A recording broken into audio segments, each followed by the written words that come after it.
Welcome to कहानियों की दुनिया वन चैनल। साथियों, अगर आप किसी बादशाह की कहानी सुनना चाहते हैं जो कि बहुत जालिम हो, तो आप सही चैनल पर मौजूद हैं और सही कहानी सुन रहे हैं। तो आप ये कहानी बहुत एंजॉय करेंगे, लेकिन कहानी शुरू करने से पहले हमें सब्सक्राइब करना मत भूलें। और ये कहानी भी बहुत दिलचस्प है, इसलिए लाइक करना भी मत भूलें। और हाँ, कमेंट में अपना नाम ज़रूर बताइएगा और किस शहर और मुल्क से आप हैं। अपना कंट्री नेम और सिटी नेम भी हमें बताएं। तो चले आए, कहानी शुरू करते हैं। जालिम बादशाह है। एक दफ़ा का जिक्र है कि किसी मुल्क पर एक बहुत जालिम और मगरूर बादशाह हुकूमत करता था।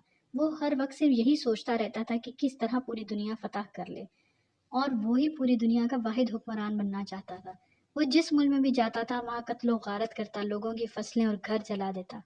उसके सिपाही माँओं से उनके बच्चे छीन लेते, उन्हें मार डालते। वो खेतों, खलियानों, फलदार दरख्तों, हर शय को आग लगा देता और जलाकर राख कर देता। जालिम बादशाह यह सब कुछ करके बहुत खुश होता था।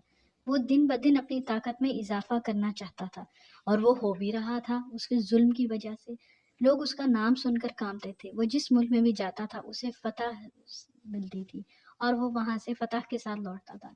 वो जिन मुल्कों में शहरों को लौटता, वहां से सोना, चांदी, रुपया, पैसा अपने दारुल हुकूमत में ले आता और उससे खूबसूरत बनाता।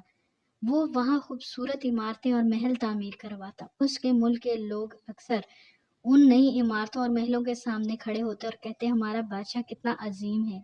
लेकिन उन्हें ये अंदाज़ा नहीं था कि उनका बादशाह दूसरे मुल्कों में रहने वालों पर कितना जुल्म ढाता था, और वो सिर्फ और सिर्फ अपना भला ही सोचता था और देखता था। बादशाह के पास सोने के अंबार थे। वो सोने के ढेर देखकर बहुत खुश होता था, और जब कभी अपनी बनवाई हुई इमारतें देखता था तो बिल्कुल ऐसा ही सोचता जैसा कि उसके मुल्क के लोग उसके मुतालिक सोचते थे। वो अक्सर सोचता था, मेरे पास और भी दौलत और ताकत होनी चाहिए, दुनिया में किसी के पास मेरी जितनी ताकत नहीं होनी चाहिए। चुनाचा वो अपने पड़ोसी बादशाहों से जंग करता रहता था, यहाँ तक कि उसने सबको शिकस्त दे दी थी। जब वो गलियों बाजारों में निकलता तो शिकस्त खाए हुए महकूम बादशाहों को सोने की बनी जंजीरों में गलियों बाजारों में घसीटता, और जब वो खाने की मेज पर बैठता तो महकूम बादशाह उसके पाँव में बैठते और बादशाह अपना बचा कुचा खाना उन्हें खाने के लिए देता था। बादशाह के हर अमल से उसके जुल्म और सितम का अंदाजा होता था। ऐसा लगता था कि वो जुल्म की इंतहा तक पहुंचना चाहता है। उसने अपने मुजस्मे बनवाकर गलियों, बाजारों और हर जगह लोगों की इबादतगाहों में रखवा दिए थे। ये देखकर तमाम लोग बहुत खफा हुए और बादशाह के पास आए और बोले, बादशाह सलामत, आप बहुत अजीम हैं, इसमें कोई शक की बात नहीं, लेकिन आप ये भूल रहे हैं कि सबसे अजीम ज़ात आप नहीं हैं, वो कोई और ज़ात है, और आपको यूं अपने मुजस्मे नहीं रखने चाहिए। लोगों ने उसको उसके जुल्म से भी मना किया और समझाने की बेहद कोशिश की। लोगों ने बादशाह को समझाने की बहुत कोशिश की, बजाय इसके कि बादशाह उनकी बात मानता या सुनता, ध्यान देता कुछ। बादशाह को बहुत गुस्सा आ गया। बादशाह ने उन तमाम लोगों को कैद खाने में बंद करवा दिया जो उसे समझाने के लिए आए थे। अपने गरूर, घुमंड, तकब्बुर में डूबे हुए बादशाह ने एक ऐसा शानदार बहरी जहाज बनवाया जो कि पानी से चलने के साथ साथ हवा में उड़ भी सकता था। जहाज बिल्कुल मोर के परों की तरह रंगीन और खूबसूरत था। बहुत से उकाब मिलकर जहाज को उड़ाते थे।